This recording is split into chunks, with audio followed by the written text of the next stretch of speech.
आज देखु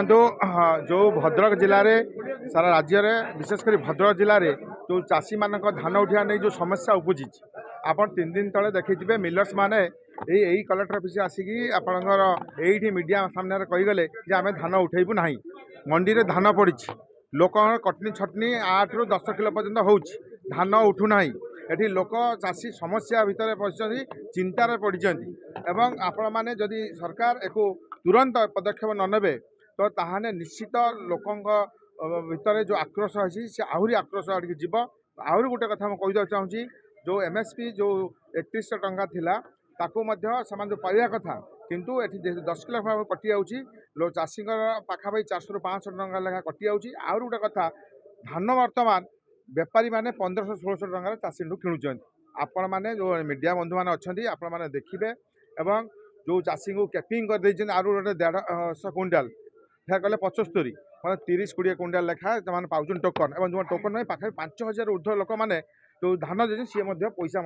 पाईना अकाउंट को आसी ना तो ये बहुत समस्या अच्छी जिलापाल महोदय को आम अवगत करें आज विजु जनता दल तरफ जो ये दृढ़ प्रतिवाद करागला 10,000 ऊर्ध्व लोक आसी चाषी मान समस्या नहीं चाषी मान सामिल होते ये जिनस तुरंत सरकार पदक्षेप आम दाबी कर सरकार एवं मिलर को मिली भगत रे ये 8 ରୁ 10 किलो लेखा कटा जाउची आपण माने समस्त एतरे भुक्तभोगी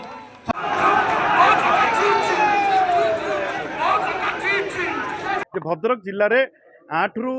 10-11 किलो पर्यंत कटनी छटनी होउची एवं चाषी माने मिलर पाखक गला बेलू मिलर को आगे 2 दिन 3 दिन 4 दिन 5 दिन 6 दिन एमती ट्रैक्टर रे गाड़ी थुआई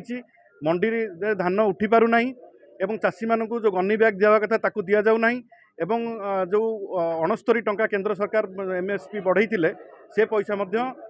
दिया जाऊ नाही सेटा 3169 देवा कथा 3100 टंका दिया जाउची एमिति विभिन्न प्रकार चाषी को शोषण करा जाउची सार जोगई पारले नाही तापरे बिहन जोगई पारले नाही वर्तमान आज चाषी धान किणवा को सक्षम होना तो भद्रक जिले में चाषी पूरा हंतसंत सारा ओडिशा रे मध्य चाषी माने हताश हो गले एवं धानर अभावी बिक्री होउची।